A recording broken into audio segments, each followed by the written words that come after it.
usapang kalusugan. Ang itong pag-uusapan natin, isa pong rare condition. Ang ating pag-uusapan ngayong umaga, yan po ang antiphospholipid syndrome. Ito po isang kondisyon na maaaring magdulot ng komplikasyon kung hindi maagapan. Kaya naman para mas maunawaan natin kung ano nga bang itong kondisyon na ito, ay makakapanayam natin ang ating suki sa Telemed na si Doc Via Roderos Galbana. Good morning po, Doc Via. Good morning, Sir Bien, Ms. Meiji. Hi, Thank you Doc. for having me and Morning, Doc. time po sa ating lahat.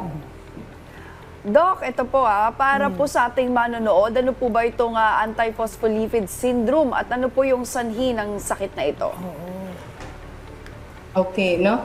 Ang antiphospholipid antibody syndrome is not a common disease. Hindi siya natin usual na naririnig tulad ng heart attack or ng trangkaso, no? But it is a rare condition kung saan yung immune system na gumagawa ng antibodies, no, that would normally, no, at yung immune system kasi natin, no, gumagawa siya ng antibodies to prevent us from getting sick. For example,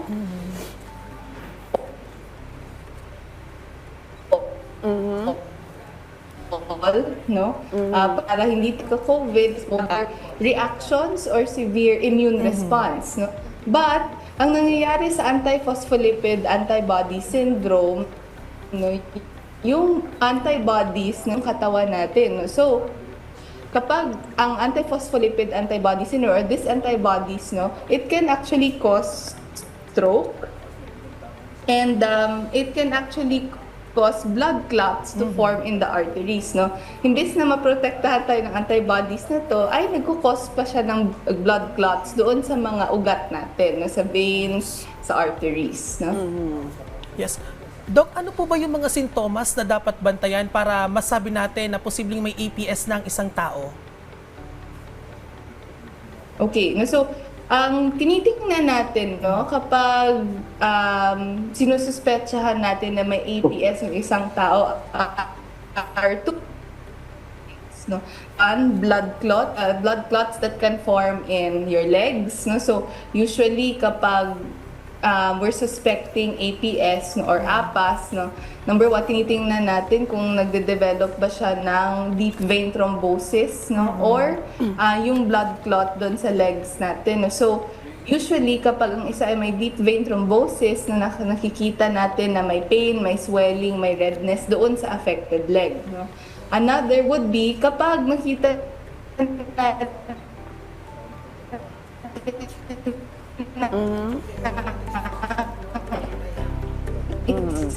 isang cardiovascular diseases, then we suspect na baka this is APS, no. Another, no, is kapag nag-develop siya ng parang rash with a lacy pattern, parang lipilaris, yung tinatawag natin doon. But it's actually a sign of arterial thrombosis or may mga clot doon sa arteries natin. Yes. Another, no, hindi lamang yung mga bagay na yun. Actually, no, ang pinaka-tinitingnan natin, especially sa mga buntis, no, nagbubuntis, no, nagkakaroon ng complication, no, including no, nagkakaroon ng miscarriages, no, stillbirth, no, or premature delivery.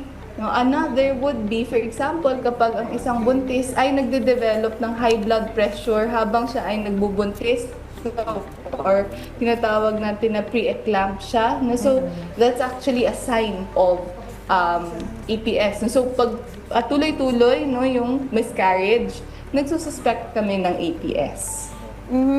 Doc, sino po ba yung mga mas at risk na magkaroon ng APS? Yes. Pwede po bang magkaroon nito kahit wala po yung sa family history?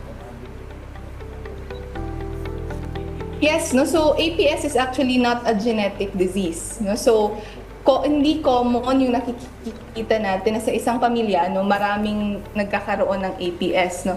It's rather an autoimmune disease, no. Kumbaga, it's really how your body was, it's really how your body reacts. No? It can occur to anyone, no?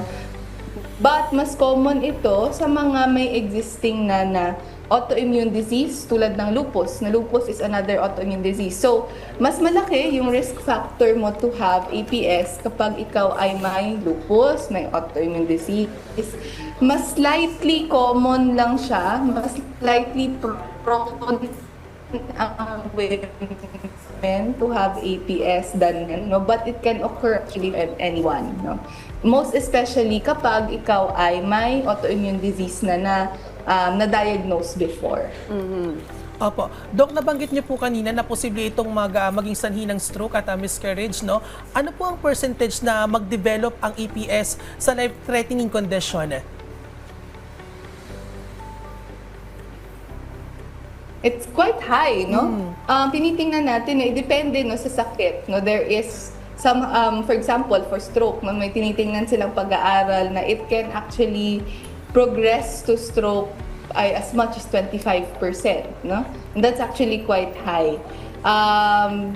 Kaya binabantayan talaga at binibigyan ng suporta with medication yung mga na-diagnose na may APS, no. Usually hindi mo siya nakikita agad-agad, no, kasi there has to be ang diagnosis kasi ng APS, no, is two factors, no, hindi lang siya clinical, dapat may laboratory diagnosis din. So para ma-diagnose ka na may APS, no, number one, no, dapat magkaroon ka ng thrombosis na event, no? Whether it's DVT, stroke, transient ischemic attack, no? Any thrombosis na event, no? Or pregnancy-related miscarriage, pregnancy-related mortality, no? Nawalan ng baby, nagka-stillbirth, no? And dapat makita yung antibody sa katawan mo. So that's how we diagnose the condition. However, no, medyo mahirap yung presentation nito. So especially kapag napapansin na natin, no, na for example, no, nagkaroon ng stroke bata pa, no, binibigyan na namin ng gamot and binibigyan na ng support. Alright.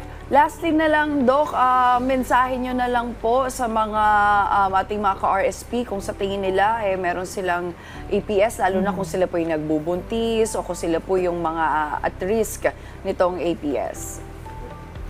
Okay.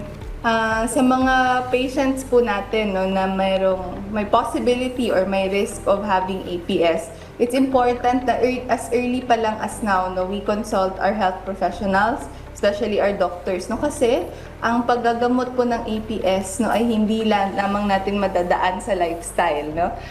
Kailangan po ng karampatang gamot, no, ng anti-clotting medications, no, para maagapan at para hindi lumala yung sakit. So always consult your doctor and always care for your health po. Kasi no, ayaw natin na lumala po yung condition natin. Alright, maraming salamat po muli, Doc Via Roderos Galban, sa pagsagot sa aming mga katanungan tungkol dito sa antiphospholipid syndrome. Okay, mga ka-RSP, itong rare condition po ng antiphospholipid or syndrome ay mahalaga pa rin nating malaman. Dahil kahit nga itong rare o hindi natin madalas makita, pwedeng tayo o yung mga mahal natin sa buhay ang at risk. Yes. Thank you once again, Doc Via. See you.